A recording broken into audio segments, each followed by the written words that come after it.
If you've ever walked into a bank confident and walked out confused and pissed off, this video is gonna explain why. A bank just made more money by saying no to you than they would have made by saying yes. It sounds like a bad dream, but for thousands of business owners in 2026, it's the cold truth. You have spent years building your dream. You pay your bills on time. Your customers love you. You did everything the gurus told you to do. But when you walk into that big glass building and ask for a loan, they look at you like a ticking time bomb. They see risk where you see success with their money. They see a danger to their survival even when your bank account is growing. This is not just bad luck. It is a mathematical trap designed to keep most small businesses on the outside looking in. Today, I'm gonna show you the secret math that all these banks use to judge you. The new 2026 rules that are getting people declined and how to fix your files before you ever talk to a lender. By the end of this video, I want you guys to know exactly why banks keep saying no and what to change so your next application is a yes. The math of the 1%. The first thing you have to understand is that banks are not in the business of helping you grow. They are in the business of making money. Most banks lend out cash at 5 to 7% interest. That may sound like a lot to some of you watching this until you look at their costs. They have to pay for buildings, staff, and the interest they owe to the people who keep money in savings accounts as well. After all those costs, their profit is very thin. To stay alive, a bank needs to keep its default rate at less than 1%. This means if they give out 100 loans and just one person stops paying, the bank can be in big trouble. Think of it like this. Imagine a bank gives out 10 loans for $100,000 each. They charge 6% interest. If everyone pays, the bank makes $60,000 in interest that year. But if just one of those owners that they lent money to goes out of business in the first year and cannot pay the money back, the bank loses $100,000. Even after they keep the interest from the other 9 people, they're still down about $40,000 for that year. Because of this, they are terrified and they underwrite like that too. One tiny mistake on your application is not just a red flag. It is a reason for them to say poof and decline you instantly. They have to set their rules so high that only the perfect survivors get through.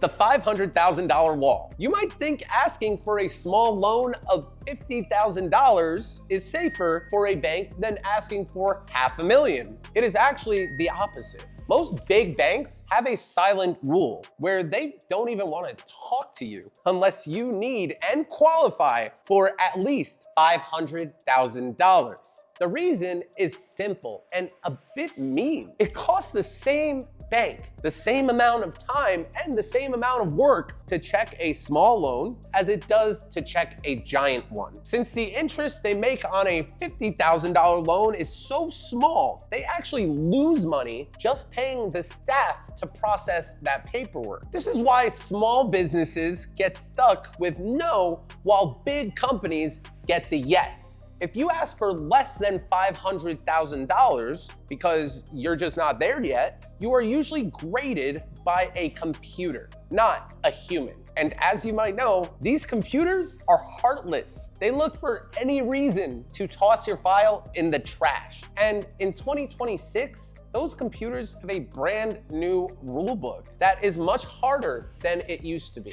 The new 2026 rules of the game. In June of 2025, the government changed the rules or standard operating procedures for SBA loans, and they continue to change every single week and month. Those changes that they made last year are hitting hard right now in 2026. One of the biggest changes is the SBSS score. This is a special credit score just for businesses that are applying for these kind of loans. Lenders used to accept a score of 155 for SBA loans, but they just raised the bar to 165 minimum. If your score is 164, the computer for most lenders will decline you before a person even sees your name. It does not matter if you have a great plan or a high personal score. If you do not meet that 165 mark, you are invisible. They also added a new rule about credit elsewhere. Banks now have to prove that you cannot get a loan anywhere else before they give you an SBA loan. To do this, they are digging deeper than ever. They are not just looking at your business cash. They are looking at your personal savings, your spouse's bank account, and even money set aside for your children. That's what they're looking at nowadays, and it's wild. If they think you have enough cash to fund the business yourself, they'll label you as risky for their program and turn you away. They also now require 100% of the owners to be US citizens and lawful residents with perfect paperwork. No exceptions for conventional loans. Even a small mistake in how you list your birthday or your ownership percentage can trigger a fraud alert. If these new rules do not worry you, the secret label the bank puts on your industry certainly will. Now, don't worry, there are lots of alternative financing solutions out there that are not nearly as strict as conventional lenders. But this video is to get you approved for a conventional loan, so we're gonna keep talking about this. The secret code that sinks you. Every business is given a 6-digit code called an NAICS code. This code tells the bank exactly what you do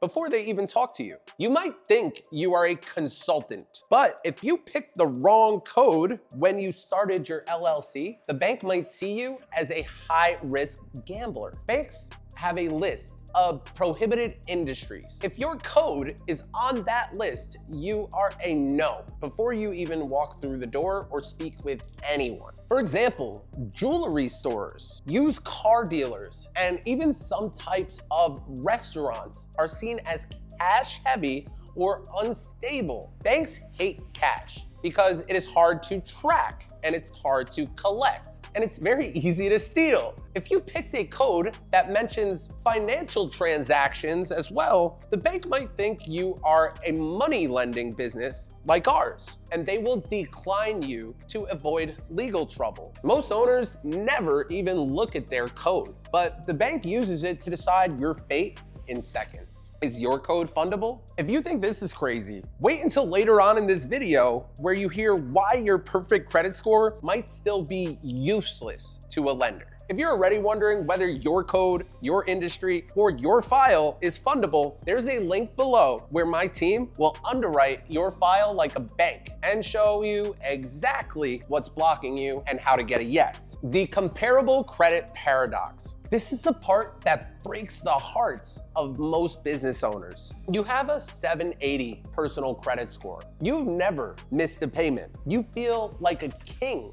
when you're walking into the bank. But when you ask for a $200,000 business loan or equipment loan, the bank says you are too risky. Why? Because of something called comparable credit. Banks want to see that you have already handled a loan of that size and paid it back. But Zach, how am I supposed to get a loan of that size and pay it back for the banker when that's what I'm trying to do here, right? If the biggest thing on your credit report is a $10,000 credit card, the bank does not know if you can handle $200,000. To them, you are a beginner trying to play in the big leagues. It is a trap, and it is very difficult to navigate. You cannot get a big loan without having had a big loan before. They want to see motion picture stability over 2 full years of tax returns. If you show a loss on your taxes to save money on the IRS, the bank sees that as a lack of capacity because that's how they measure the affordability of the loan they price and your capacity to pay it. They do not care about your gross sales. They only care about the net profit you show the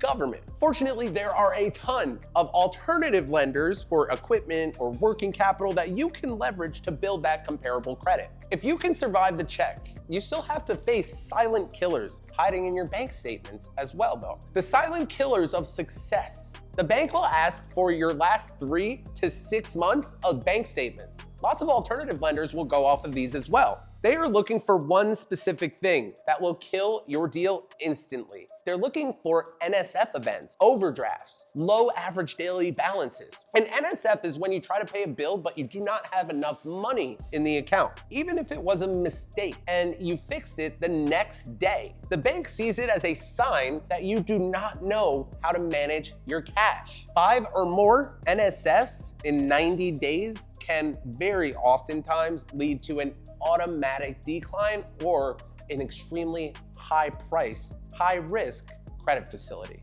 Conventional, well-priced lenders are also looking at your debt service coverage ratio, or DSCR. This is a fancy way of asking if you have a cushion of some sorts. Most banks want to see a 1.25 ratio. This means for every dollar of debt you are repaying, you need to have $1.25 in profit. If you only have exactly enough to pay your bills, you are a high risk. One bad month and you would fail to pay back that loan. Banks want to see a clean account with no overdrafts and a steady balance in the account at all times. If you do not have that cushion, you are just a ghost in the wind to them, and they're going to decline you before you even get a shot a lot of times. Your customized funding blueprint. You have worked too hard to let a computer code or a tiny math mistake stop your dream. The map to funding is complex, and the 2026 rules have made it even harder to navigate a loan. We see these denials every single day at Small Biz Heroes across thousands of applications a month. So we know exactly what lenders are really looking for in 2026 and how to get you approved for the best credit facility possible. Below this video, there is a link. Click it and book a call with my team. You do not need to navigate this alone. We will underwrite your file just like a bank would and give you a customized funding blueprint for your business for free. We will show you exactly where you are on this risk map that I laid out and the exact steps you need to take next to turn that no into a yes. Don't let the banks keep you in the dark. Let's get you the capital that you deserve. It's out there. You just need to know the right way to it.